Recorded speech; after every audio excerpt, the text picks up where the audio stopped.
হয় আজি এখন এই বিশেষ বৈঠকৰ আহ্বান কৰিছে য'ত ৰাহুল গান্ধী আৰু কংগ্ৰেছ দলৰ সভাপতি মল্লিকাৰ্জুন খাৰ্গে উপস্থিত থাকিব আৰু এই বৈঠকত আপোনাৰ অসমৰ বিধানসভা যি আগত বিধানসভা নিৰ্বাচন আছে সেই নিৰ্বাচনৰ সন্দৰ্ভত বিশেষভাৱে আলোচনা হ'ব আৰু এই নিৰ্বাচনৰ আগে আগে কংগ্ৰেছ দলত যথেষ্ট সংখ্যক লোকৰ যোগদান চলি আছে বা তেনেধৰণৰ প্ৰক্ৰিয়া চলি আছে তাৰ মাজতে আমজুৰ প্ৰাক্তন সভাপতি ৰেজাউল কৰিম চৰকাৰে কংগ্ৰেছত যোগদান কৰিছিলে যোগদান কৰাৰ দুদিনৰ পিছতে তেওঁ তাৰ পৰা পদত্যাগ কৰিলে পদত্যাগ কৰাৰ আগে আগে তেওঁ যিটো মুখ্যমন্ত্ৰীয়ে কৈ থকা বিষয়টো যিটো মই তাৰ পৰা খবৰ পাওঁ বা মোৰ এনেকুৱা ধৰণৰ কথা আছে ৰেজাউল কৰিম চৰকাৰে যোগদান কৰি কংগ্ৰেছ দলত যোগদান কৰিছিলেহে কৰিয়ে তেওঁ দলৰ যিগৰাকী CLP লিডাৰ আছে দেৱব্ৰত শইকীয়াৰ ওপৰত বিজেপি এজেণ্ট হিচাপে আখ্যা দিছে কেনেদৰে এনে সাহস পালে যে এগৰাকী পুৰণি কংগ্ৰেছ নেতা তেওঁ দুদিনৰ এজন যোগদান কৰা নেতাই ব্যক্তিয়ে কেনেধৰণে তেনেধৰণৰ অভিযোগ আনিবলৈ পালে বা কংগ্ৰেছ দলত প্ৰকৃততে কি হৈ আছে আৰু বিধানসভা নিৰ্বাচনৰ আগতে এনেধৰণৰ অভিযোগ প্ৰত্যাহ্বান কেনেধৰণৰ দলটোক ক্ষতি কৰিব পাৰে বা কেনেধৰণৰ মুখ দললৈ আমন্ত্ৰণ জনোৱা হ'ব বা দলত লোৱা হ'ব সেই সকলো বিষয় ইয়াত আলোচনা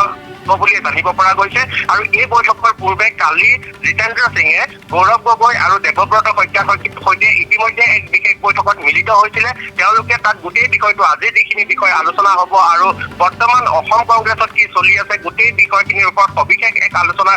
ইতিমধ্যেই কৰিছে আৰু আজিৰ বৈঠকত যিহেতু মল্লিকাৰ্জুন খাৰ্গে আৰু ৰাহুল গান্ধীৰ উপস্থিতিত বৈঠক অনুষ্ঠিত হ'ব তাত এই বিষয়খিনি উপস্থাপন কৰা হ'ব আৰু কেনেধৰণে দলটোক সুসংগঠিত ৰূপত আগবঢ়াই নিয়া হ'ব বা কেনেধৰণৰ লোকক ইয়ালৈ অনা হ'ব বা কাক এনেধৰণে লোৱা হ'ব যদি নতুনকৈ কোনো দলৰ বা সংগঠনৰ পৰা দলত যোগদান কৰিব বিচাৰে তেওঁক প্ৰতিজনকে লোৱা হ'বনে বা আজি এই শেহতীয়া যি ঘটনা সংঘটিত হ'ল প্ৰাক্তন আমজুৰ সভাপতিগৰাকীয়ে যোগদান কৰাৰ পিছত যি যেনেধৰণৰ কথা ক'লে বা অসমত যি উত্তপ্ত পৰিস্থিতি হ'ল তেওঁ নিজৰ স্বাৰ্থ কেনেধৰণে কংগ্ৰেছ দলত আহি পেলাই কি কৰিলে সেই সকলো বিষয়খিনি লৈ পেলাই আজি এই আলোচনা হ'ব আৰু এই আলোচনাত বিশেষকৈ বিধানসভা যি নিৰ্বাচন আহি আছে সেই নিৰ্বাচনৰ সন্দৰ্ভত বিশেষ গুৰুত্ব লাভ কৰিব বিষয়টোৱে আৰু ৰেজাউল কৰিম চৰকাৰ এতিয়া বিধানসভা নিৰ্বাচনৰ লগত ৰেজাউল কৰিম চৰকাৰৰ বিষয়টো বিশেষভাৱে অন্তৰ্ভুক্ত হৈছে কাৰণ তেওঁ উজনি অসমক টানি আনিছে তেওঁ নামনিৰ যি সংখ্যালঘু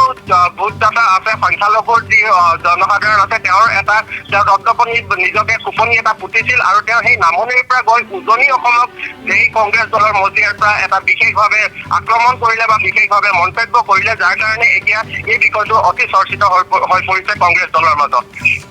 যিহেতুকে এই বৈঠকতে ২৬ৰ নিৰ্বাচন সম্পৰ্কতো বহুকেইটা বিষয়ত আলোচনা হ'ব এই ক্ষেত্ৰত কংগ্ৰেছৰ ২৬ৰ নিৰ্বাচনলৈ ৰণনীতি কেনেধৰণৰ হ'ব পাৰে মূল নীতি কেনেধৰণৰ হ'ব পাৰে কংগ্ৰেছৰ এতিয়া যিখিনি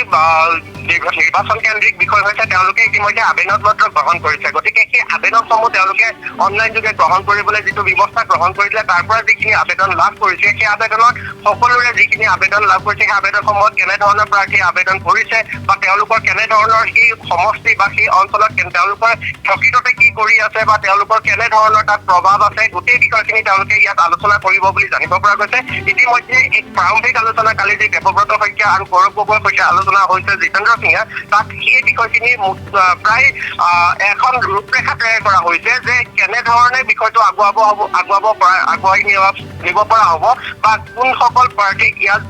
এইবাৰ প্ৰাৰ্থিত্ব দিলে কংগ্ৰেছ দল লাভান্বিত হ'ব বা এই যি আমাৰ শেহতীয়াকৈ যিটো আপোনাৰ ডিলিমিটেশ্যন হৈছিলে তাৰ ফলত যি ধৰণে ভোট বিন্যাস হৈছে বা কেনেধৰণে এতিয়া এছআৰ প্ৰক্ৰিয়া চলি আছে তাত কি হৈছে গোটেই বিষয়খিনি এই এছআৰ প্ৰক্ৰিয়াৰ সম্পৰ্কতো আলোচনা হৈছে সেই সকলোখিনি আলোচনা কৰাৰ পিছত বিশেষকৈ যি